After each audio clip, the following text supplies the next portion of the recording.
What did you see on the ground there? Gunfire would start, soldiers would start firing. In this village, this guy was talking to me while hiding behind a rock, and his whole family had just been murdered, like slaughtered with knives in a house, in his house. How dangerous has it been for journalists? And I remember lying in this person's house at night thinking, God, we just have to hope that we're not going to get hit.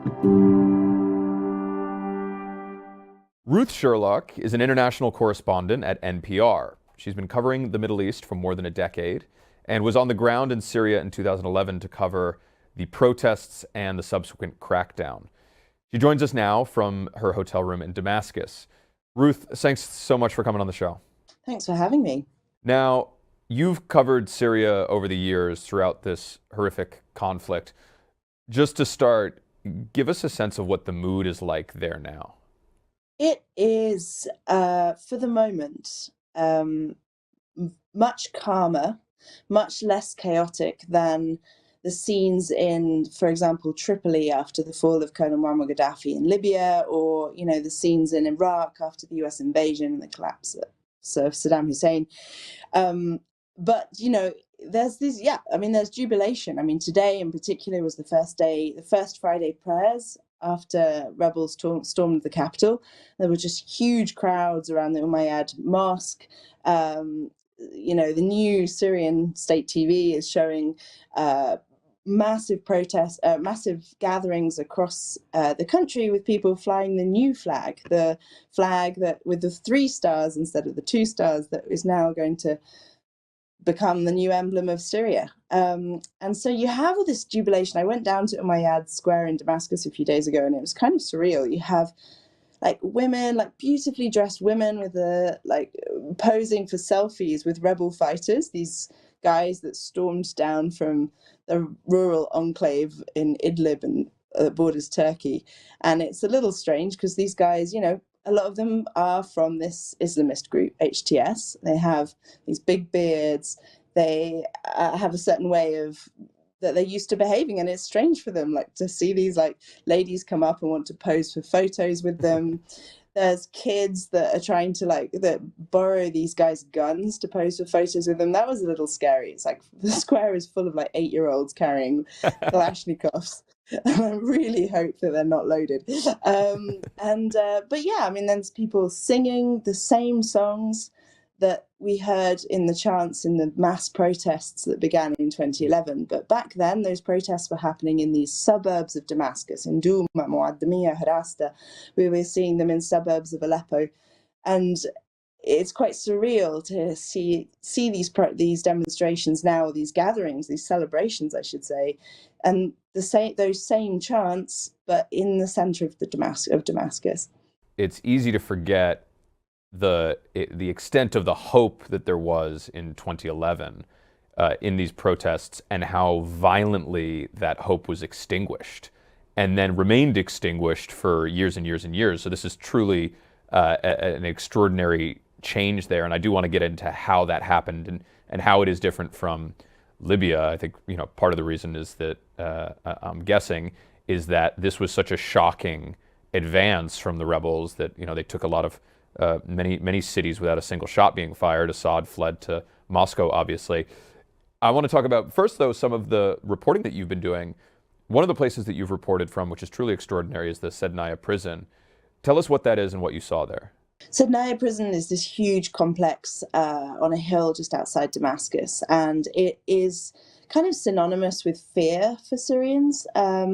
We went with a lady that we're working with here as a fixer, Rana, and she just couldn't believe that we were walking into Sednaya prison, because this place was somewhere you didn't even talk about. Even if you had relatives detained there, you did not talk about that to anybody. This was a place where anybody who was suspected of being with the opposition or being a rebel fighter or even a peaceful activist against the regime was disappeared into. And it's estimated that, the real numbers are not yet clear, but, as many as 20,000 people may have disappeared into these prisons. This is not a prison where you're put on trial and jailed for a certain time. You're taken by the regime, by one of its web of many intelligence agencies that operated across the country. And then your family doesn't know where you are, doesn't know where you've been taken even, and often has to pay huge sums of money, huge bribes to find out where you are. And, these are sham trials that you might be sentenced in a trial that lasts 5 minutes, has no lawyer. And then people have disappeared. So we went there. We've been there twice. We went there straight after, just a couple of days after the regime fell, and it was extraordinary because it was empty of prisoners. They were released in the moments after the rebels reached Damascus. They shot open the locks on the cell doors and let everybody out. But now it's full of family members of people who haven't been found, of people who were there and now they're missing. And these families were desperately hoping that there might be some, underground cells, some other wing of the prison that wasn't known about, where they might still be alive. But unfortunately, we're now realizing that that's not the case. And today we went back with somebody who'd been inside that prison. Incredibly brave guy to do that. He fled like everybody else, like 7 days ago, and now he came back with us. He showed us around. He showed us his cell. He talked about being in solitary confinement. This took us down to this rancid room, 1 meter by 2 meters, where he was kept for days with no light, alone. It's absolutely terrifying. And then I said to him, people refer to this prison as the slaughterhouse. What does that mean? He said, oh, no. The slaughterhouse, the cells are upstairs. The slaughterhouse is on the first floor. I said, oh, can you take us?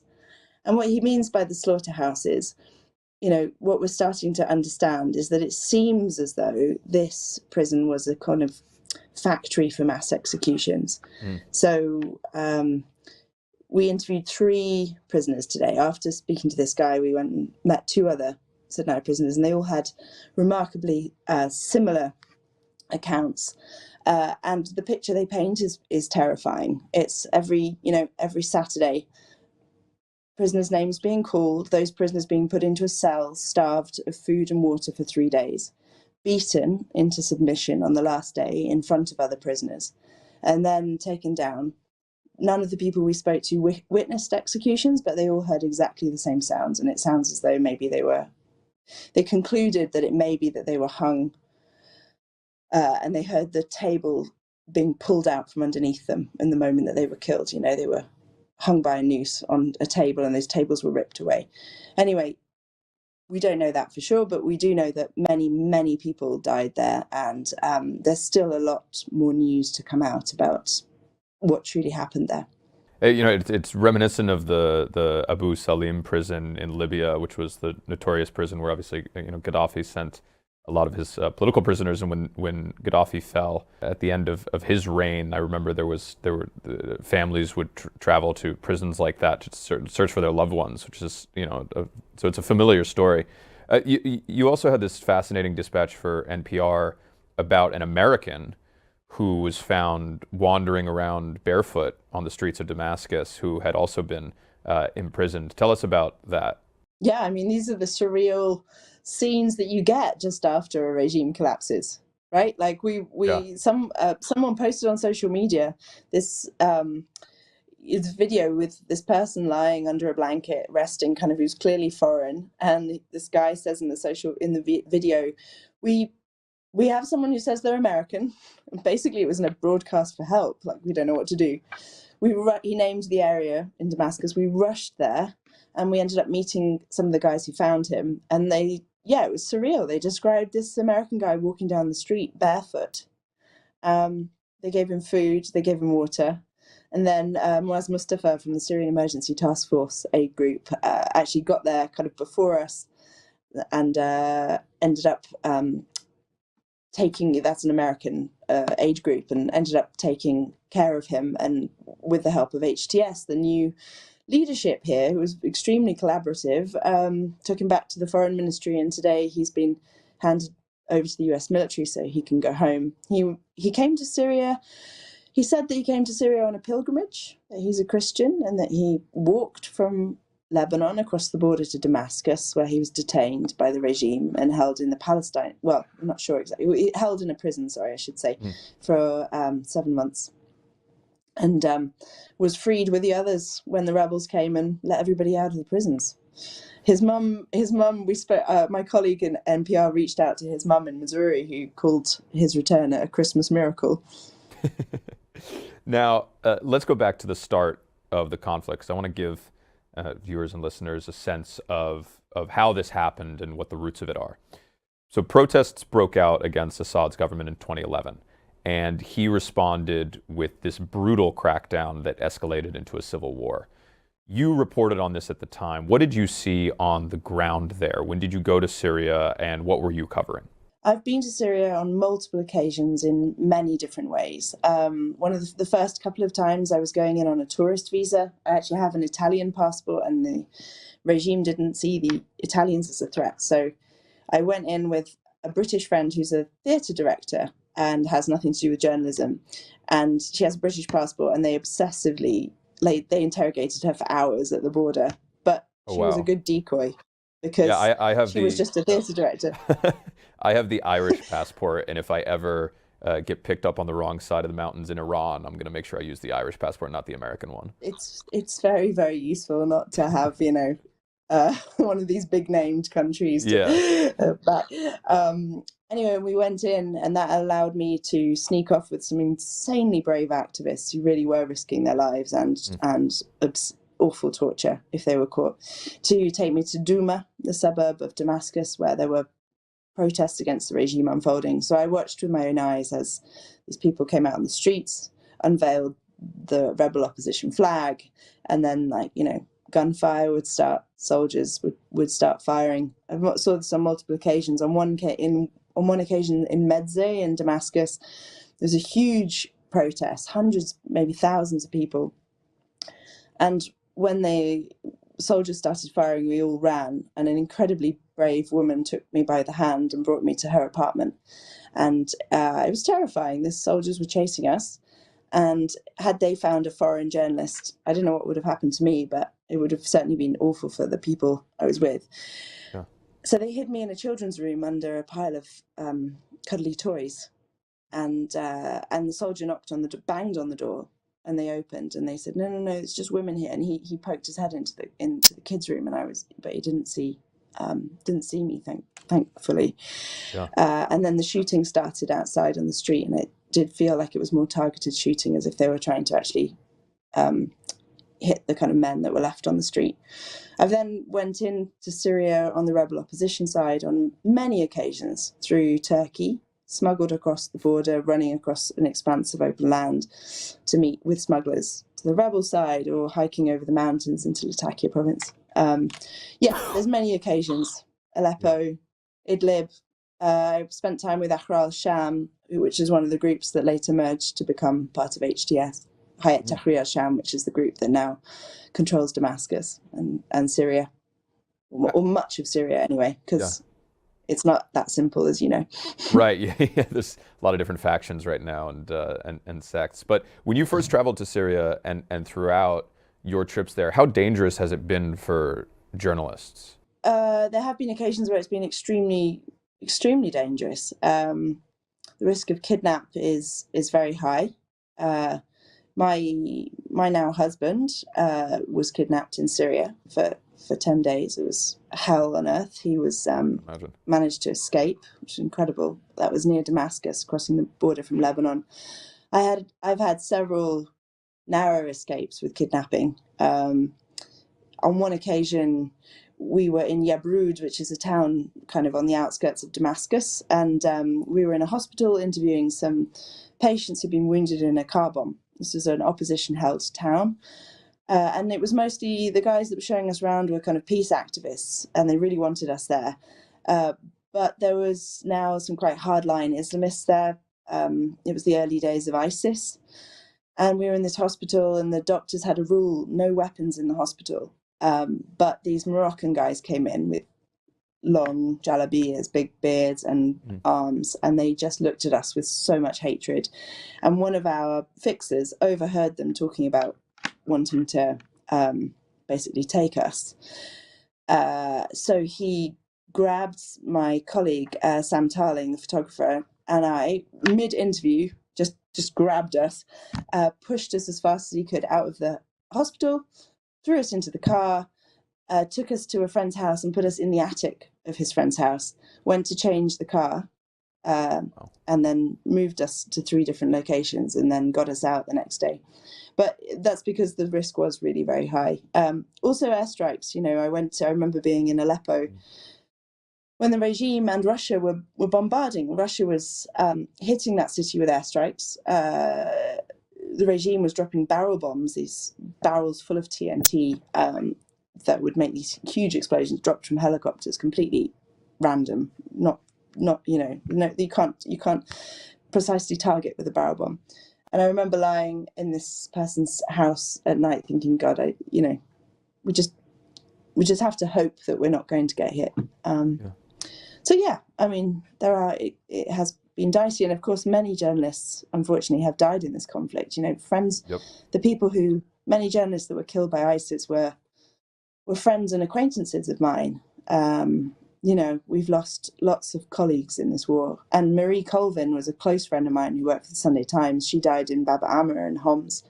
And we now know that the Syrian regime was targeting her position with shelling. This was an intentional murder. Jim Foley, Peter Kassig, the list just goes on of journalists that have been killed brutally. Yeah. And when you look back on that, and then you're obviously now in Syria, how does it feel? Is it strange to be there and feel safe? Do you feel safe? Does it feel dangerous? Does it feel like there could be dangers on the horizon for journalists? What's the sense like for reporters on the ground? It's so hard to tell right now. Right now, it does feel safe. I mean, NPR and encourage us to. We have to move with security advisors. But so far, everyone has been incredibly welcoming. And you go into HTS government buildings, this Islamist group, but they really are trying to show that they're changing their stripes. And it's quite incredible the access we get wherever we go. They've been quite organised. They've given us all press cards, and those press cards work. I mean, I've been getting into Bashar al-Assad's presidential palace. Yesterday, I went to Branch 85 of the state security prison. Incredible scenes, like prisons with amazing drawings on them made by prisoners, and rooms full of files, documents, important documents. And at the moment, people are welcoming and friendly wherever we go. But we know that these are very, very early days. And let's not kid ourselves that it was like this in Libya to some extent in the early days of after the fall of Gaddafi. There was these moments of heady excitement and joy and hope. And I really hope that this is different. I really hope that this brings something better for Syrians. But I really feel the need to reserve judgment because I don't think we know at this point how it's going to go. That is the big question now, right? It's what happens next for Syria. How would you describe this loose coalition of groups that led this rebel advance and the toppling of Assad? How would you describe them? It's a good and complicated question. Well, good question with a complicated answer. There are many, many different factions here. The people who took Damascus are rebels who came up from Dera in southern Syria, from Homs, from Hama, and mostly, this all began in Idlib, in this province on the border with Turkey. And undoubtedly, Turkey has a major sway over lots of these groups. The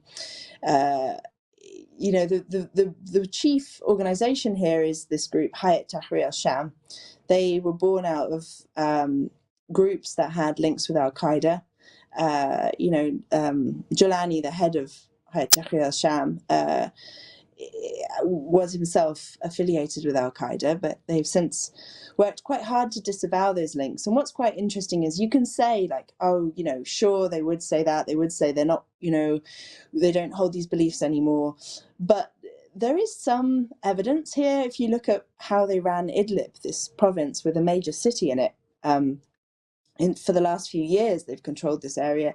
And in that time, they have tried to reach out to minority groups, communities, like villages and towns that have Shia Alawis in them. That's the minority sect, the same as the Assad family, Christians.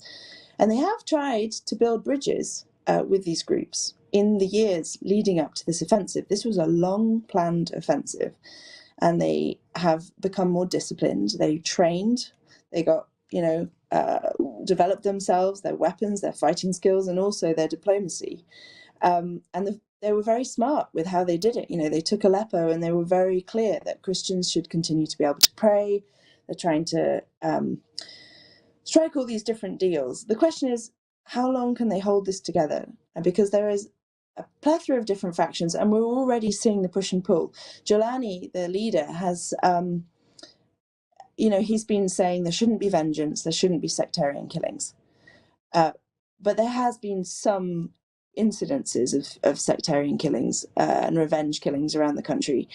And now already he's facing resistance from different factions from these rebels, with some saying, are you kidding me? Are we going to let these guys, these people who imprisoned us, killed us, terrorized us for decades, are we really letting them off scot-free?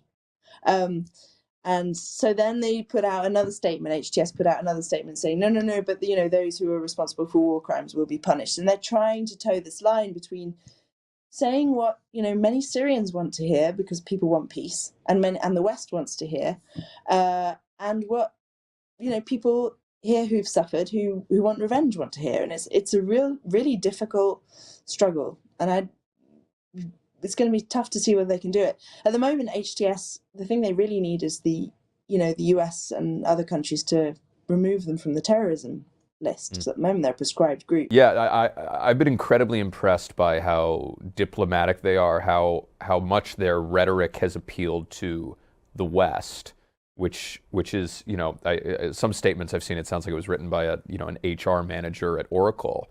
And then you also see, there was one of the HTS military commanders just did an interview with The Economist, where he had a meeting with Alawites in Latakia, where there are a lot of Alawites, and he promised that they would be safe, that they would be treated well. I'm seeing Christmas trees being put up in cities like Aleppo and Homs, which is someone with Syrian Christian roots I found quite heartening after years of watching the country on fire. So it seems like a lot of people find these appeals to moderation to be credible. When you talk to Syrians on the ground, are they optimistic about the future of the country and about it maintaining some sort of national cohesion? Because obviously there are, Kurds, there's large territory run by Kurds in the north. I saw a statement from the Kurds that they would want to work with a future Syrian government and maintain national cohesion there. When you talk to Syrians on the ground, are they optimistic? Are they cautiously optimistic? Are they scared about what's next? Or are they just still in this period of jubilation because Assad, who has terrorized the country for years now, has fallen? It's so interesting. Today we were in a suburb of Damascus, Ad-Dumer, interviewing these Sednaya prisoners. And we sat and we had lunch with a family, and they are a moderate Sunni Muslim family. And they were saying that they want what they described as a secular state. They want a way for all communities to live here. And they said, Syrians across the board have lost so much. We cannot cope with the idea of another war. We do not want some kind of conflict for kind of Sunni Muslim supremacy in Syria. But having said that, they were very optimistic about HTS, and they want HTS to come to that part of Damascus, because at the moment, that part of Damascus is not controlled by HTS. It's another faction. And the problem with that is that they are not disciplined. And we heard that today. Constant gunfire, just constant, like firing. It's terrifying. Those bullets come down, they kill people, and this place is full of children. It's a suburb, there's loads of families. And they were saying, we just can't wait for HTS to come here, because they are disciplined. They're telling people not to fire in the air. We want some kind of order. And for now, HTS is succeeding in promoting that idea of bringing order. However, on the flip side, I should say, when we came into Syria, there was much more traffic going out than coming in from Lebanon. And we went and interviewed people in that long queue, and they were mostly Shia and Alawis, and they were terrified. You had families with kids who were 2-3 years old who'd slept in the dirt, on the dusty side of the road by the border, because they were so afraid. They just wanted to get out. Don't have any money, don't know where they're going to go. Maybe a camp, but they just don't feel safe. And we're hearing from Lebanon, of Alawis who are hiding out in apartments now.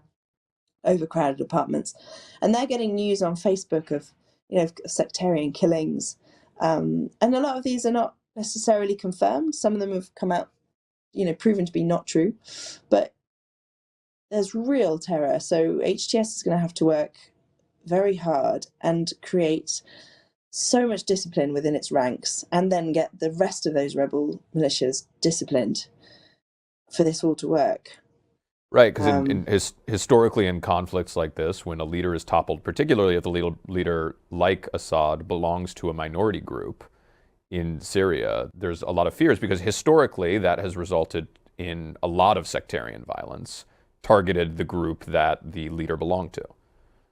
Yeah, and in the earlier days of this war, I reported on, I had terrible interviews with people who, there were sectarian killings on both sides. I remember one interview I did with, in this village, Al Hula, where this guy was talking to me from while hiding behind a rock, and his whole family had just been murdered, like slaughtered with knives in his house.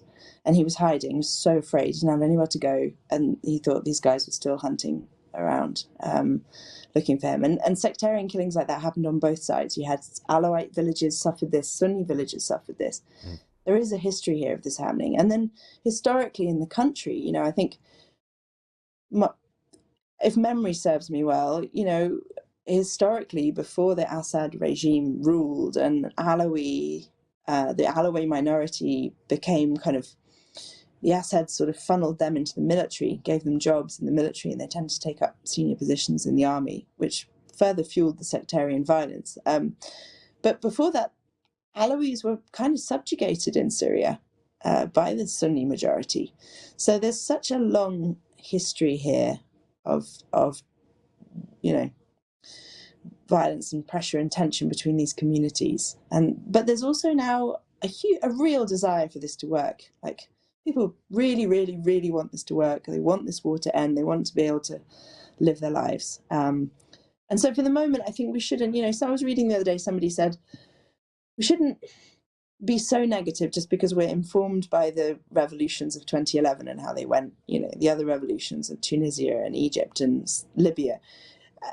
Just because those essentially failed, I mean, let Syrians have their moment. Like you said, 54 years of dictatorship. Like, it's way too early to say, oh, this is going to be a huge failure. But equally, we just have to see how this goes, because HTS, although they've been really impressive, I mean, they've secured government buildings here in the way that rebels never did in Tripoli. They've kept civil servants from the government, from the Assad regime time. They've kept senior politicians from that time. They are trying to have a kind of ordered transition.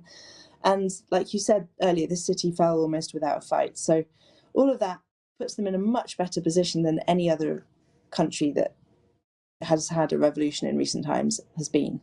Yeah. So we just have to hope that it goes somewhere more positive.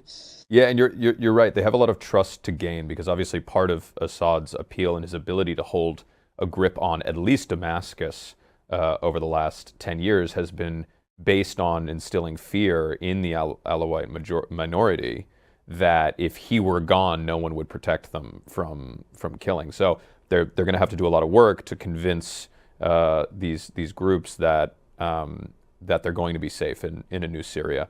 Now, I want to get into how this kind of... Yeah, go ahead. I'm so sorry. Just one thing that I should say, though. The piece that most angered the Syrian regime, that had regime officials threatening to kill me, imprison me, was a piece I did for the Daily Telegraph, and I worked for them, about how Alawites have suffered, maybe at that time, maybe more than other groups in any other group in Syria, because the Syrian regime funneled them to the front lines. It thought it could trust Alawites more than Sunnis, so it appointed them in frontline positions. So you go to these villages in Latakia. In fact, this is what I'm planning to do in the coming days. You go to these villages in Latakia, and you hear of almost every door is marked. Was, at least when I did this piece, marked with an X, a black mark, because it's like a village of women. The men have been killed. Like proportionally, the number of people that have been killed fighting is incredibly high among the Alawi community. And so we are also seeing really big and like pro-opposition celebrations in Latakia now as well. So whilst, yes, the regime cultivated this idea that everybody would kill the Alawites, there's also the flip side here that they suffered too. So maybe they're open to something new as well. Yeah, and I see how the Assad regime would have been threatened by a story like that. I want to talk about how a reporting trip like this, the one you're on right now, happens. Were you in Beirut when you got word that you would be traveling to Syria to cover this? No, Okay, we recently relocated to Rome. I have 3 small children, got it. 10-month-old, 2-year-old, and a 5-year-old, and so we left Lebanon last year, and we relocated somewhere safer for them. Yeah, And so we were about to go to Turkey. I had worked incredibly hard to try to get access across the Turkish border. And Waz Mustafa, who I mentioned earlier, for Syrian Emergency Task Force, has connections there and was lobbying the Turkish government to get us across. So on Sunday, I was due to fly to Turkey to then wait it out to try to get across the border because Aleppo had fallen, Hama had fallen. But Damascus, as of Saturday, I think if I'm right, Friday, Saturday. No, Saturday. I'm confused now about the timing. Sorry, Saturday morning sounds right. It's Saturday morning, yeah, Saturday. So they, we didn't know that that the regime wouldn't no longer have a presence on the border with Lebanon. So we were going to Turkey, and then I woke up that morning to find that Damascus was falling. Was open, yeah. And that it was open. So so immediately we just switched and said, okay, let's go to Beirut. So I booked the first flight. That is hard. There was a lot of people booking flights. I booked 4 flights. I waitlisted myself on 4 flights. Wow. And then luckily one came through. I had 2 hours to pack. It's hard when you have small children. That's a whole other conversation about foreign corresponding and small children. It completely changes this whole situation. You have to arrange all the childcare, and it's really tough. Anyway, but we got there to Beirut. I was ready to just storm across the border the next morning. Monday morning, I got the Sunday evening. But NPR has security procedures, and I mean, I understand why. So we saved you in a hospital once. The fixer, yeah. Yeah. we got ourselves. Well, no, I didn't have a security advisor back then. That was just a fixer. I was Daily Telegraph, and it was our fixer who was worth his weight in gold. Yeah, seriously, yeah. Which is another thing about foreign corresponding. You really are only as good as your fixer as a foreign correspondent. What else can I say? Yeah, we got there. We had to organise bulletproof jackets, make sure we had enough for the driver who we would use, for our fixer, for our producer, for me. There's a bunch of protocols you have to follow. Then we had to wait for the security guy to arrive the next morning. He did at 6:30 on Tuesday morning. He landed, so we picked him up and woke up to the news that Israel had intensely bombarded the border areas a little further south of us, but may have come within a few kilometres of the Damascus-Beirut highway, and that we understood that there were Israeli Humvees in that area. Anyway, it suddenly seemed as though it wasn't possible to go, and our drivers from Damascus cancelled. They said, we're not coming to the Lebanese border today. So we thought, we'll go up to the border and check it out. So we drove up to the border, and by the time we got to the border, it transpired that the Israelis actually were in a bit of a different area and that it was safe to go.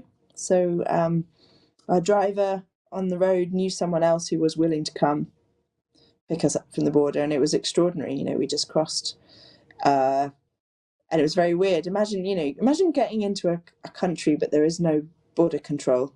Like the passport office was empty on the Syrian side.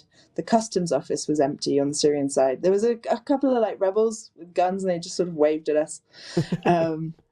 And then we just drove into Damascus, and there was tanks lying on discarded soldiers' uniforms, just this kind of scene. And the thing you really noticed was the air. It was awful. The air was you feel like you're smoking 40 a day here, because the intensity of the Israeli bombardment all around the city has created this thick, smoggy dust.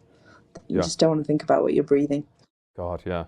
And as far as the day-to-day is like, for a reporter on the ground now, you wake up what does a day look like? What are you doing? Depending on the story, obviously, but what does a day look like? It's so fluid at the moment because there's such a it's there's such an insane plethora of stories. The first challenge is deciding what to do, because do you dig into the past of this awful regime, like document Sednaya prison or any of the other intelligence branches, or it's the fact that it was a narco state with its drug smuggling. I have a colleague who found a drug Captagon factory.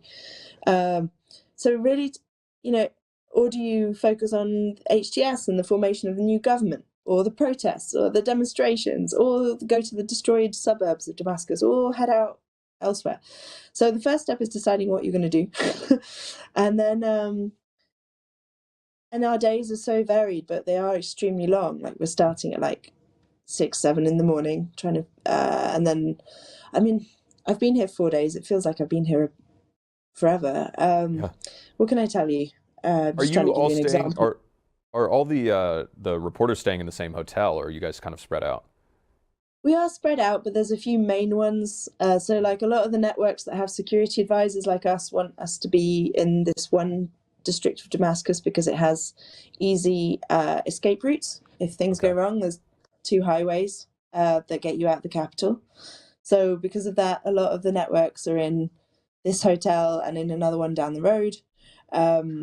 But then you have reporters scattered across the city. You have others right in the old Christian quarter, which is much more beautiful, I have to say. But it's a beautiful city. And yeah, I mean, it's intense days. What did we do yesterday? Between filing, you're kind of trying to balance reporting and then carving out the time to actually get the piece on air, and pitching it and doing it. Sorry, this is not a great answer. It's just that every single day is so varied, right, but frantic. So yeah, the first day we got here, we went to we drove to pick up our fixer, who we'd never met before. This is someone that was arranged really in the in the airport as I was trying to travel to Beirut. Met her, kind of got to know her in the car on the way to Sednaya prison, interviewed people in Sednaya prison and the families. By that, that was the day we crossed. Sorry, that was the day we crossed from Lebanon. So we crossed from Lebanon, went straight to pick up our fixer, went to Sednaya prison. So we'd already had a long day by that point. Interviewed everybody, got back to the hotel, and then turned the piece.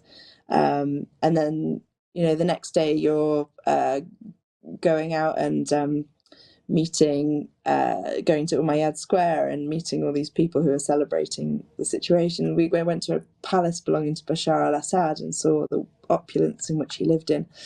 So it's just about deciding what your priorities are, and where to go. And that's not an easy thing to do. I can imagine. Are there restaurants open and stuff? Can you eat out? Are there bars? Really Can you had drink? time, to be honest. I mean, I literally haven't. Well, I mean, yeah, our days are like, I've been going to bed at 3 a.m. every night, and waking up at 7. So I'm operating on about 4 hours of sleep. I hope NPR is aware of how hard you're working out there.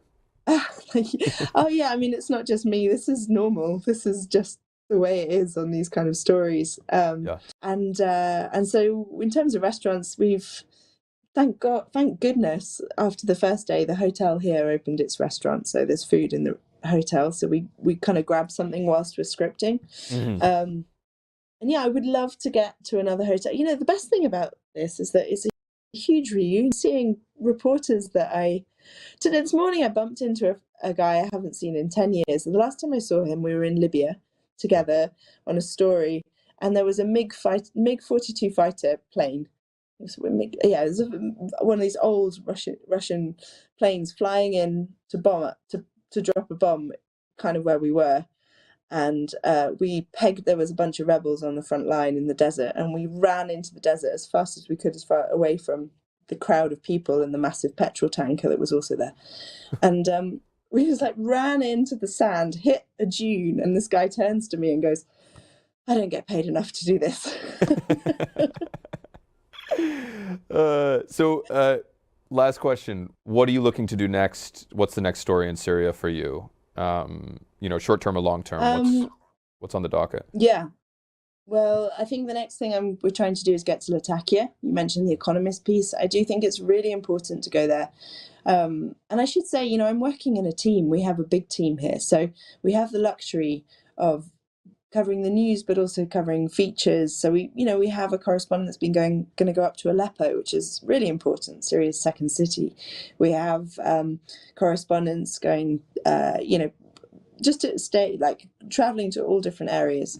So we have the luxury now to go and talk to Alawites, as you were saying, about, how Syria could work for them in the future. And I want to go and meet these women that I reported on, that for that piece that so angered the regime. I did that remotely because access wasn't possible, interviewing lots of Alawites that had come to Beirut.